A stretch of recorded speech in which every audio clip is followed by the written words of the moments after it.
Last video में हमने पढ़ा था रैशनल नंबर के बारे में। रैशनल नंबर क्या होता है? Any number in a form of p by q, in the form of p by q in which p and q belongs to z, z यानी इंटीजर्स, एंड ये and है, and q does not belong is not equal to zero, मतलब जो denominator है वो zero नहीं है। ये हमने पढ़ा था हमारे लास्ट वीडियो में। इस वीडियो में और हमने ये भी पढ़ा था लास्ट वीडियो में कि टर्मिनेटिंग, रिकरिंग, नॉन टर्मिनेटिंग और नॉन रिकरिंग डेसिमल्स क्या होते हैं। और इस वीडियो में हम बात करने वाले हैं इर्रेशनल नंबर की। तो एक बार देखते हैं टर्मिनेटिंग, रिकरिंग, नॉन रिकरिंग और नॉन टर्मिनेटिंग को यूज करके हम रैशनल नंबर्स को कैसे डिफाइन कर सकते हैं। तो रैशनल नंबर होते हैं set of terminating and recurring decimals. Terminating का मतलब क्या होता है? जैसे कि कोई डिवीजन है, उसका आंसर मुझे है 0.254, बस ये उसका आंसर है। इसके आगे कोई डॉट डॉट नहीं, इसके आगे कोई और नंबर नहीं, तो ये हो जाता है हमारा टर्मिनेटिंग। और उसके बाद अगर हम बात करें रिकरिंग की, तो रिकरिंग क्या होता है? जैसे कोई डिवीजन करें हम, उसकी जो वैल्यूज है, उसके जो डिजिट है पॉइंट्स के बाद, वो थोड़े थोड़े इंटरवल पे रिपीट होते हैं या एक के बाद एक। जैसे कि हम सब ने कई बार अब तक हमारे मैथ्स में ये एक्सपीरियंस किया होगा कि 20/3 जो होता है वो होता है 6.666। तो ये क्या हो गया? ये रिकरिंग हो गया। रिकरिंग क्यों? क्योंकि 6 बार बार री अकर हो रहा है। अकर मतलब हमें बार बार दिखाई दे रहा है। फिर अगर एग्जाम्पल ले लें हम 0.52814, फिर वापस आता है 0.52814, और ये ऐसे ऐसे रिपीट होता जाए। ये 666 नहीं रुकता थोड़ी, ये भी रिपीट होता जाए। तो ये रिकरिंग है, पर ये नॉन टर्मिनेटिंग है। नॉन टर्मिनेटिंग मतलब ये कहीं एंड नहीं होते। तो नॉन टर्मिनेटिंग में कौन से है? रिकरिंग है। और फिर अब हम बात करते हैं इर्रेशनल नंबर्स में। तो इर्रेशनल नंबर्स में क्या है? ये वो नंबर के सेट होते हैं। सेट मतलब जो एक साथ जो नंबर्स इस नॉन टर्मिनेटिंग में होते हैं, जैसे कि जो कभी एंड नहीं हो। जैसे टर्मिनेटिंग में 0.254 ये ऐड हो गया, पर नॉन टर्मिनेटिंग में जो कभी एंड नहीं हो। तो हमने जो 6.666 लिया था वो एक नॉन टर्मिनेटिंग भी है। आप देख सकते हैं ये एंड तक जाता है। तो हर एक रिकरिंग डेसिमल जो होता है वो नॉन टर्मिनेटिंग डेसिमल भी होता है, पर हर एक non terminating decimal recurring decimal होना जरूरी नहीं है। फिर उसके बाद जैसे हमने यहाँ पे लिया 52814, तो ये भी हो जाता है एक रिकरिंग डेसिमल।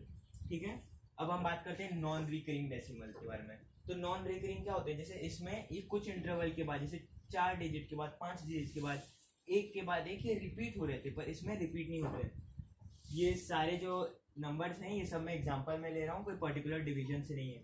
तो जैसे आप लेंगे 0.3245671 और डॉट डॉट डॉट, मतलब ये कोई रिपीट हो रहा है? कोई मैच है? नहीं, ये ऐसे चलता जाएगा। तो ये नॉन रिकरिंग है, मतलब एक नंबर दूसरी बार रिपीट नहीं हो रहा है। भले ये 2 कहीं एंड में आके रिपीट हो, फिर उसके बाद जरूरी नहीं है ना 4 रिपीट हो, तो इसलिए ये नॉन रिकरिंग और ये ऐसे चलता जाएगा।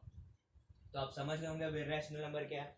अब इसके बाद हम बात करते हैं कि प्रूफ कैसे किया जाए कि कोई नंबर इर्रेशनल है। जैसे रैशनल नंबर तो हमें पता है p/q के फॉर्म में होता है, उसमें जीरो ना हो, या फिर जो टर्मिनेटिंग और रिकरिंग होते हैं वो होते हैं। तो अब हमें ये कैसे पता चलेगा कि कोई भी इर्रेशनल नंबर इर्रेशनल है? तो इसलिए हम एग्जांपल लेते हैं √5 का। देखिए, इसको एक एक स्टेप को आप एकदम ध्यान से देखिएगा, क्योंकि ये बहुत ही इम्पोर्टेंट है। इसमें आप एक भी आप मिस्टेक कर देंगे या कंटिन्यूटी लूज हो जाएगी। इसको आप वीडियो पॉज करके नोट भी कर लीजिएगा, तो आपको बहुत डिफिकल्टी होगी। तो आपको प्रूफ करना है कि ये √5 है वो इर्रेशनल है। तो सबसे पहला स्टेप हमें लिखना है कि हम ये मानते हैं, एग्री नहीं, हम ये मानते हैं, लेट इट बी कि √5 इज रैशनल। तो यहाँ पे आपको लिखना है let us assume that √5 is a rational number। तो हम लोग ये मान गए कि √5 एक रैशनल नंबर है। फिर उसके बाद हम लोग क्या करते हैं, उसके बाद एक और चीज लिखते हैं कि लेट, एक फ्रैक्शन लेंगे, कौन सा फ्रैक्शन लेंगे, a बाय बी। तो let in root five b, let root five b equal to a by b. ये एक फ्रैक्शन लिया है where a and b are co-prime number. तो अब यार ये को-प्राइम नंबर्स क्या होते हैं, तो को-प्राइम नंबर्स वो होते हैं जो सिर्फ डिविजिबल बाय वन हो। जैसे प्राइम नंबर्स तो होते ही हैं, लेकिन साथ में कुछ कॉम्पोजिट नंबर भी को-प्राइम में आते हैं। जैसे कि अगर हम लोग एग्जांपल लें 4/17, भले 4 प्राइम नंबर नहीं है, पर ये दोनों सिर्फ 1 से ही डिवाइड होंगे, उसके अलावा कोई और नंबर से नहीं होंगे। एग्जांपल लेते हैं 9/19। इसे इन दोनों में हमने एक एक प्राइम लिया है, पर अगर हम नेक्स्ट में एग्जांपल लेते हैं 4/9, तो ये दोनों भी को प्राइम है। भले इसमें 4 जो प्राइम नंबर नहीं है, कंपोजिट नंबर है, 9 प्राइम नंबर नहीं, कंपोजिट है, पर ये दोनों इस समय सिर्फ 1 से ही मल्टीप्लाई होंगे और किसी चीज से नहीं। तो ये होते हैं को प्राइम नंबर। ठीक है, ये नोट कर लीजिएगा साइड में, वरना भूल जाएंगे। फिर उसके बाद चलिए अपना इक्वेशन स्टार्ट करते हैं। तो यार यहाँ पे तो हम लोग ने लिख लिया कि ये जो है उसको इक्वल समझ लो। तो सबसे पहले रूट साइन हटानी है, तो रूट साइन के लिए क्या करेंगे, स्क्वायर करेंगे। तो यार इस साइड को स्क्वायर करेंगे तो इस साइड को भी स्क्वायर करना पड़ेगा, अनफेयर हो जाएगा। तो इसलिए, और यहाँ पे आप साइड में रीजन जरूर लिख देना। इससे क्या होता है कि मार्क्स कभी कटते नहीं और एग्जामिनर को पता चलेगा हाँ आपको आता है ये चीज, आपको रीजन पता है ऐसा क्यों कर रहे हैं। स्क्वायरिंग बोथ द साइड, ठीक है, ये आपने रीजन लिख दिया। तो उसके बाद नेक्स्ट स्टेप में क्या हो जाएगा, ये रूट हट जाएगा, स्क्वायर रूट, तो ये हो जाएगा 5 is equal to a square upon b square. फिर आपको ये रूल तो पता होगा कि अगर कोई नंबर डिवीजन से नीचे ऊपर जाता है तो मल्टीप्लाई हो जाता है, मल्टीप्लाई से नीचे आकर डिवाइड हो जाता है। तो इसलिए अब हम लोग इसको b को ऊपर भेजेंगे और 5 को नीचे, तो हो जाएगा b square is equal to a square upon 5। हमने लिखा था ये को प्राइम है, मतलब कि ये दोनों 1 से डिविजिबल है, मतलब ये दोनों एक दूसरे से डिविजिबल हुए। तो इसलिए अब हम लोग लिखेंगे therefore a square is divisible by 5। ठीक है, तो ये एक रूल है कि किसी नंबर का स्क्वायर अगर किसी से डिवाइड होता है तो वो नंबर भी डिवाइड होगा। जैसे कि इसको एक्सप्लेन करते हैं। 3 का स्क्वायर क्या होता है, 9। 9 18 से डिवाइड होता है क्या होता है आंसर, 1/2।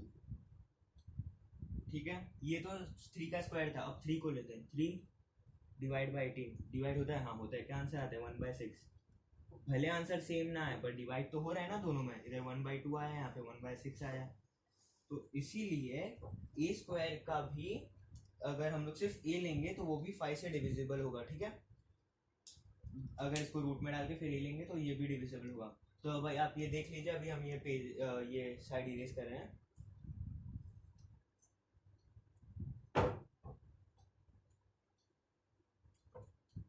ठीक है, अब नेक्स्ट हम लोग क्या लिखेंगे, एक कॉमन मल्टीपल ले लेते हैं। कॉमन मल्टीपल क्या ले लेंगे, m। तो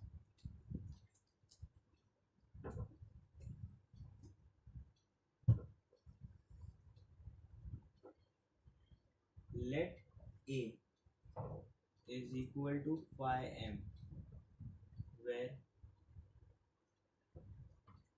m belongs to इंटीजर। से बिलोंग्स टू का सिंबल होता है कि m कोई इंटीजर है। ठीक है, तो अब हम लोग इसको वापस इस फॉर्म में लिख लेते हैं। तो क्या होगा, √5 इज इक्वल टू, ये क्या था, a की वैल्यू क्या है, a की वैल्यू क्या ली है हम लोग, 5m अपॉन बी। वापस अब नेक्स्ट स्टेप में क्या करेंगे हम लोग, स्क्वायरिंग बोथ द साइड। तो जैसे यहाँ पे रीजन लिखा था, इस साइड भी रीजन लिखना ज़रूरी है। Root 5 the whole square is equal to 5m square. Reason लिख देंगे, स्क्वायरिंग बोथ द साइड्स। ठीक है, ये रीजन लिख दिया। अच्छा, अब यहाँ पे एक बहुत कॉमन मिस्टेक हो जाती है, जल्दी जल्दी में एग्जाम में लिखते रहते हैं तो रूट 5 का स्क्वायर हम लोग 25 लिख देते हैं। गलत है, रूट हटेगा तो सिर्फ आंसर आएगा 5, और इस साइड रूट नहीं है तो इसलिए इधर आंसर आएगा 25m² अपॉन बी। ठीक है, तो ये ऐसा करना है। अब हम ये साइड इरेज करने वाले हैं। अगर आपने कॉपी नहीं किया होगा तो वीडियो पॉज करके कॉपी कर लेना।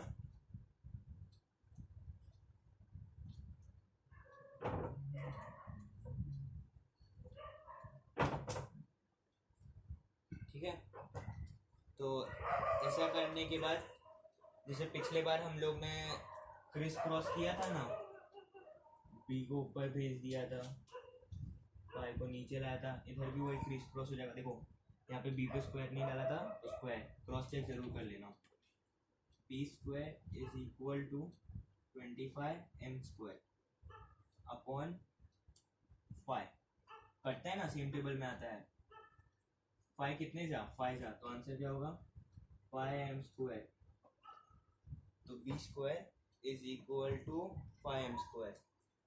देखो b square is divisible by 5m²।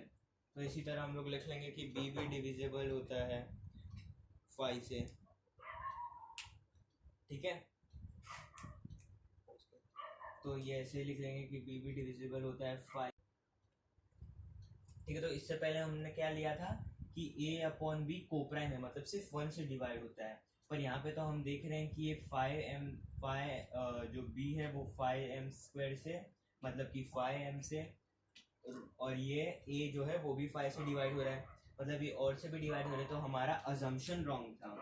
Therefore our assumption is wrong. हमने क्या अजम किया था कि ये रूट 5 है वो रैशनल नंबर है, तो हमारा अजम्पशन इज रॉन्ग, हम लोग ने गलत अज्यूम किया था। हेंस ये देयरफॉर का सिंबल है, hence root 5 is irrational.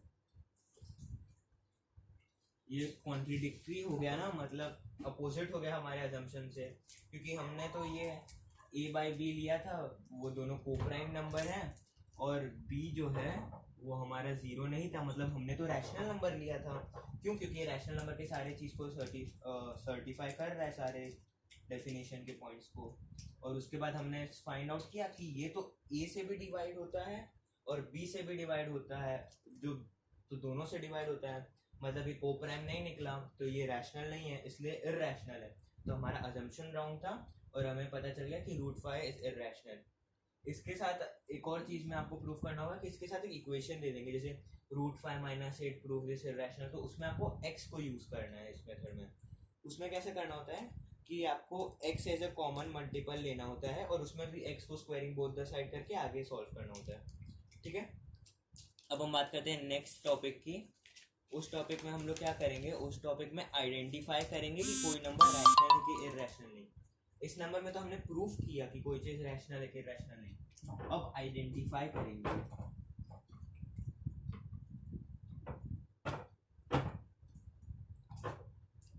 Topic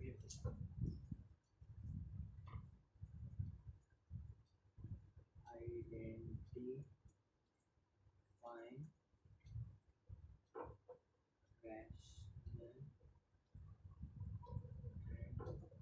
rational. ठीक है, हमको आइडेंटिफाई करना है कि कोई चीज़ रैशनल है या इररेशनल है। तो उसके लिए हम लोग दो एग्जांपल लेते हैं। पहला एग्जांपल लेते हैं 24 रूट ऑफ 24। दूसरा एग्जांपल लेते हैं 3√2 इंटू √8। ठीक है, 2 एग्जाम्पल ले लिया। अब आपको क्या करना है, ये जो 24 है इसको रिड्यूस करना है इसके लोएस्ट मल्टीपल तक। ये 24 कैसा होता है, 2 इंटू 12, 12 क्या होता है 2 इंटू 6, 6 क्या होता है 2 इंटू 3, स्क्वायर रूट है, एक जोड़ी मिल गई 2 की, बाहर निकल जाएगी, 2√2 3 6, ये आंसर है। इसमें जो 2 है वो तो रैशनल नंबर है, लेकिन जो 6 है वो इररेशनल है। और product of rational and irrational number is irrational, इसलिए जो √24 है वो इररेशनल है। इसके बाद अब नेक्स्ट करते हैं, इसमें 2 इंटू ये 8 है, इसको स्प्लिट कर लेते हैं, कैसे मिलेगा 4 2 जा 4 कैसे मिलेगा 2 इंटू 2, एक सेट बाहर निकल गया, तो 3 इंटू ये जो एक सेट 2 बाहर निकला उसको यहाँ ले लेते हैं, 3 के बता √2 इंटू √2, तो √2 इंटू √2 मतलब √2 का स्क्वायर क्या होता है 2, तो आंसर क्या लिख देंगे 3 इंटू 2 इंटू 2, 2 2 जा 4, 4 3 जा 12, 12 क्या है रैशनल, इसलिए ये जो है ये रैशनल है और ये जो है वो इररेशनल है। बहुत ही सिंपल है, आप एकदम इजीली प्रूफ कर देंगे। अब हम बात करते हैं इंसर्टिंग इररेशनल, जैसे हम लोग रैशनल में इंसर्ट करते थे, अच्छा ये इरेज कर देते हैं।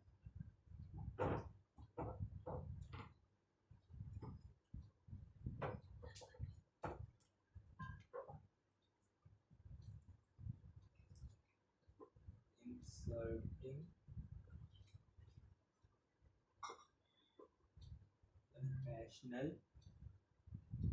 नंबर, रैशनल में कैसे करते थे a प्लस बी अपॉन 2, ये हम लोग किसमें करते थे रैशनल में, पर अभी ये रैशनल है तो इररेशनल में कैसे करेंगे आइए देखो।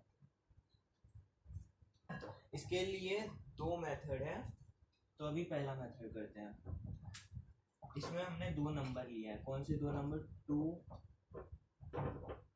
एंड 3, तो ये जो 2 नंबर हैं इसके बीच में आपको इररेशनल नंबर बचाना है, तो सबसे पहले क्या करना है रूट ऐड कर देना है, रूट, और ये 2 और 3 को मल्टीप्लाई कर देना है, तो आंसर कितना मिला √6, क्या होता है इररेशनल होता है। ठीक है, अब क्या करना है इसको एक बार लिख लेते हैं, तो ये कैसा हो जाएगा 2, √6, 3, अब वापस फर्स्ट 2 को मल्टीप्लाई करते हैं, कैसे हो जाएगा 2 इंटू √6, आंसर क्या मिल जाएगा 2√6। ठीक है, तो हमने इसमें भी आपको 2 इंसर्ट करके लिखा है, तो आंसर इधर लिख लेते हैं 2, √6, अब ये इन दोनों के बीच में ये आया है, इससे पहले इसको लिखेंगे √6, √3। ठीक है, तो ऐसे इसका आंसर मिल जाएगा। फिर इसके बाद हमारा जो सेकेंड मेथड है उस सेकेंड मेथड को यूज करते हैं। सेकेंड मेथड में क्या करना होता है, ये 2 को पहले स्क्वायर कर देंगे, 2 और 3 को स्क्वायर कर देंगे, तो 2 और 3 को स्क्वायर कर देंगे, तो आंसर क्या आएगा 4 और यहाँ पे 9। अब ये दोनों को स्क्वायर रूट निकालेंगे, पहले यहाँ पे हम लोग स्क्वायरिंग किए, अब यहाँ पे स्क्वायर रूटिंग करते हैं। ठीक है, तो इसमें कैसे हो जाएगा √4, √9, ऐड करने ना जितने इसके बीच में ऐड कर लीजिए, √5, √6, √7, √8, सारे के सारे इररेशनल नंबर्स हैं। ठीक है, तो ये बहुत इजी मेथड है, लेकिन ये दोनों मेथड आपको मालूम होना चाहिए, इसलिए बता दिए। ये हो गया। फिर इसके बाद एक और टर्म में अगर इंसर्ट करना है, जैसे ये तो नॉर्मल टर्म थे ना, रैशनल नंबर दिए थे आपको, उसके बीच में इंसर्ट करना है। अब जैसे कोई दे दिया इररेशनल नंबर, तो ये सेकेंड सम है। तो इरेशनल नंबर क्या दे दिया, 3√2 और 2√3, ये दो इरेशनल नंबर है। तो सबसे पहले आपको क्या करना है, ये तो स्क्वायर रूट है, तो मतलब ये 3 अंदर जाएगा तो मल्टीप्लाई हो जाएगा। ये कैसा होगा, पहले ये पहले ऐसा हुआ होगा 3 × 3। तो ये 3 जब इन्होंने देखा कि एक जोड़ी है तो उसको बाहर लेके आ गए, तो अब हमें वापस इसी फॉर्म में लिखना है 2 × 3 × 3। यहाँ पे भी 2 बाहर ले आए होंगे, यहाँ पे लिखते हैं 2 × 2 × 3। ठीक है, फिर अभी दोनों का मल्टीप्लिकेशन लिख लेते हैं। 3 3 9, 9 2 18, 2 2 4 4 12। ये दोनों मिल गया। जैसे पिछले वाले के सेकेंड मेथड में कैसे किए थे, लाइन से ऐड करते जाइए। तो ये √12 आपको मालूम था, √13, √14, √15, √16, 17 और √18। ठीक है, ऐसे आप ऐड कर लिया। फिर इसके बाद अब नेक्स्ट टाइप ऑफ सम में जाते हैं।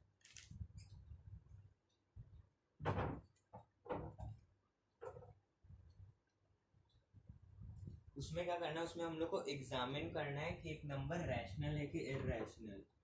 ठीक है, तो जैसे कि हमें एक नंबर दिया है, मतलब एक ब्रैकेट दिया है, क्या ये दिया है। तो सबसे पहले हम लोग को a + b² है ना, तो 3² + √2² + 2ab होता है, 2 a की जगह 3, b की जगह √2। तो ये हम लोग ने कहाँ से लिया, फॉर्मूला से। तो ब्रैकेट में फॉर्मूला लिख लेना, whole square is equal to a² + b² + 2ab, ऐसे लिख के अब इसको सॉल्व करते हैं। 3² कितना होता है, 9, √2 का स्क्वायर है, ध्यान रखिए। तो ये 2 आंसर आएगा, रूट कैंसिल हो जाएगा बस। 2 + 2 3 = 6, √2, 6 + 2 11 + 6 √2। ये 6 जो है ये अलग नहीं है, ये √2 के साथ जुड़ा हुआ है, तो ऐसे इसको ऐड मत कर दीजिएगा, रॉन्ग हो जाएगा। ठीक है, तो ये ऐसे हो गया। तो अब इसमें क्या है, ये इररेशनल नंबर है, ये रैशनल नंबर है, दोनों का एडिशन होगा, तो आंसर क्या आएगा, इररेशनली। ये ऐड तो होगा नहीं, ये फाइनल आंसर है, ये यहाँ पे फाइनल है। ये इररेशनल है तो आंसर क्या होगा, इररेशनल। इसलिए 3 + √2² इररेशनल है। इसके बाद एक और टाइप का सम, इसी में का एक और ले लेते हैं। उसमें हम क्या लेंगे, 6/√3। ठीक है, अब इसमें जो डिनोमिनेटर है, डिनोमिनेटर में रूट कभी नहीं होना चाहिए। कोई भी चैप्टर, कोई भी सब्जेक्ट, फिजिक्स हो मैथ्स हो, दोनों सब्जेक्ट में कभी भी नीचे रूट नहीं रहना चाहिए। तो रूट को हटाते कैसे हैं,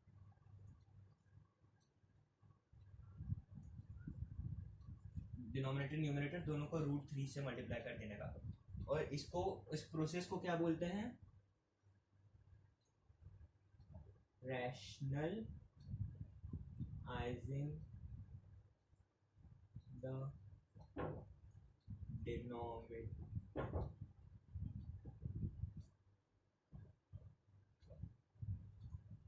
ये प्रोसेस को बोलते हैं। आंसर क्या आएगा, 6√3, √3 3 2 जा, तो आंसर क्या होगा, 2√3। ठीक है, तो ये आंसर मिला। पर इसमें क्या है, √3 तो वापस ये भी हो गया इररेशनल। अब इसके बाद हम बात करते हैं 2-3 प्रॉपर्टीज की इररेशनल नंबर की। जैसे कि मेरे पास 2 नंबर है, सपोज मेरे पास 2 नंबर है x एंड y। मैं x की वैल्यू 3 लेता हूँ, y की वैल्यू 5 लेता हूँ। तो अब इन दोनों को मैंने इररेशनलाइज किया। कैसे इररेशनलाइज किया, आगे रूट डाल के, तो √3 हो गया और √5 हो गया। अब पूछेंगे यार इन दोनों में से बड़ा कौन है, कंपेयर करना है, कल किए थे ना क्रोकोडाइल वाला। तो अब बताओ इन दोनों में से बड़ा कौन सा है। तो इसमें ज़्यादा सोचना नहीं है, एक्स वाई में से कौन बड़ा था, वाई। तो इसमें भी जो रूट ऐड करने के बाद भी जो बड़ा है वो बड़ा ही रहेगा। इसी में अगर x5 होता और y3 होता तो x बड़ा होता। जैसा रैशनल में था वैसा ही इरैशनल में भी होगा, ठीक है। फिर इसके बाद एक इक्वेशन लेते हैं। इक्वेशन क्या है, a plus b root x is equal to c plus d root x, ये मेरा इक्वेशन है। तो इस इक्वेशन में ये एक्स एक्स मतलब जो रूट के अंदर है वो हमने सेम लिया है। तो अगर ऐसा सिचुएशन होगा जिसमें a प्लस बी और जो रूट का वैल्यू दोनों साइड सेम होगा और दोनों ऐसे ही फॉर्म में होंगे, तो उसमें ये जो a की वैल्यू है वो c से और b की वैल्यू d से मैच करेगी, मतलब ये दोनों वैल्यू सेम होंगे। इक्वेशन ले लेते हैं, 5 plus b root 3 is equal to c plus 2 form में ले लेंगे। तो उसमें अब क्या, a है उसको c के पास, b है d के पास। तो इसको एक बार यहाँ पर क्लियरली लिख लेता हूँ, a is equal to c and b is equal to D.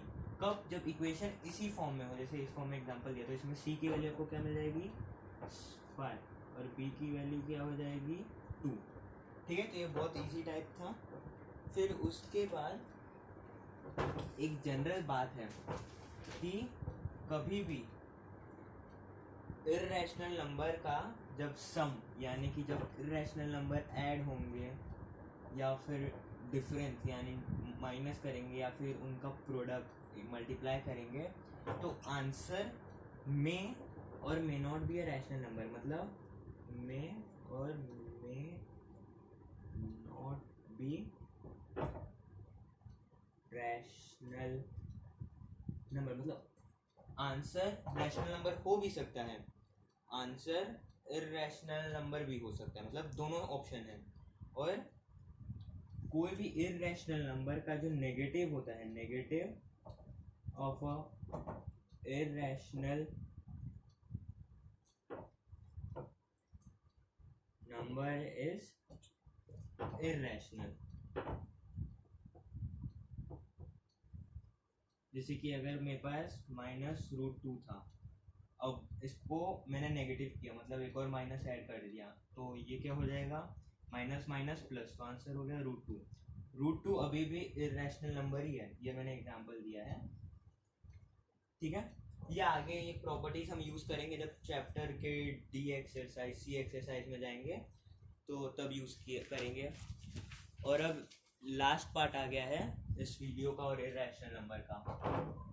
उसमें क्या करेंगे, उसमें हम कंपेयर करेंगे, जैसे रैशनल नंबर हम कंपेयर करते थे ना, डिसेंडिंग ऑर्डर असेंडिंग ऑर्डर, तो 2 नंबर ले लेते हैं इसमें, अब करेंगे हम कंपेयर।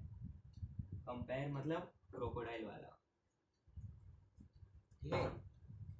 तो क्या लिया है 6 क्यूब रूट 2 एंड 2 √4। अब देखो यहाँ पे ये जो 3 है वो 6 के साथ नहीं है, मल्टीप्लाई मत कर देना, ये क्यूब रूट है। जैसे स्क्वायर रूट निकालते हैं तो यहाँ पे 2 होता है, ठीक है, यहाँ पे 2 होता है, पर हम वो लिखते नहीं है क्योंकि उससे कम कोई होता है नहीं, तो बेसिक 2 होता है, वैसे क्यूब रूट होता है। किसी नंबर का 4th रूट होगा तो ये रूट का जो सिंबल है उसके बीच में यहाँ पे 4 लिखा जाएगा, ठीक है। तो ऐसा होगा, तो इसमें एक क्यूब रूट है, मतलब अंदर 6 के 3 जोड़े मिले होंगे तब वो बाहर आए।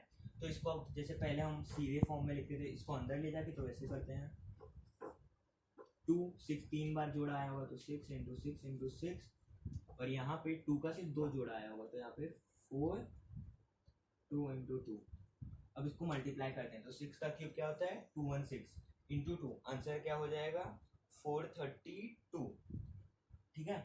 तो ये जो क्यूब रूट और स्क्वायर रूट होते हैं वो आपको मिनिमम 20 तक हर नंबर का याद होना चाहिए, बाकी आपको उससे ज़्यादा आता है तो बहुत अच्छी बात। ये क्या हो जाएगा 2 to the 4 4 4 जा 16, इसमें बड़ा कौन सा है ये, इसको इसके ओरिजिनल फॉर्म में लिख देंगे, therefore 6 cube root of 2 is greater than square 2 square root 4, ठीक है, समझ गए।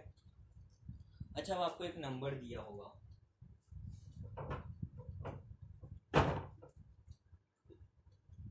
नंबर क्या है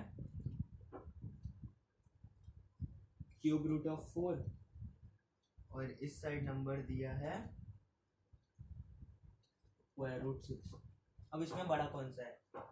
इसमें तो आगे भी नहीं दिया कि उसको हम लोग ब्रैकेट के अंदर ले जाके रूट के अंदर ले जाके मल्टीप्लाई करें। तो इसमें क्या करना है, ये जो है अगर यहाँ से आपको रूट साइन हटाएंगे तो वो कैसे लिखेंगे आपको पता है? 4⁻1/3 और ये 6⁻1/2, ये ऐसे लिखेंगे। तो अभी हम लोग को सिर्फ 1/3 और 1/2 को लेना है।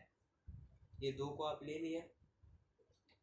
अब इन दोनों का एलसीएम फाइंड आउट करना है। एलसीएम क्या होगा? 6 होगा। तो अब इन दोनों को ये इंटू 2 हो जाएगा, इंटू 2 1/2 इंटू 3 इंटू 3। ठीक है, मल्टीप्लाई कर दिए। इधर आंसर क्या आएगा? 2/6 3/6। काट मत देना गलती से, क्योंकि अगर आप इसको कट कर देंगे तो वापस वहीं पे पहुंच जाएंगे। ठीक है, तो इसको ऐसे छोड़ दिया, इसको वापस लिख देता हूँ। 1/3 6 1/2 1/3 1/2। ऊपर से पहले इसको ये क्यूब रूट के फॉर्म को पहले हम लोग को इंडेक्स, इसको पावर बोलते हैं, पावर या इंडेक्स, तो इसके पावर में ले जाना है, उसको दोनों को लिख देना है। दोनों को लिखने के बाद दोनों का एलसीएम निकालना है। एलसीएम क्या मिला है? 6। तो उसके बाद दोनों को मल्टीप्लाई करना है। तो 1 इंटू 3 इंटू 2 किससे मल्टीप्लाई करेंगे तो 6 आएगा, तो 3 को 2 से और 2 को 3 से।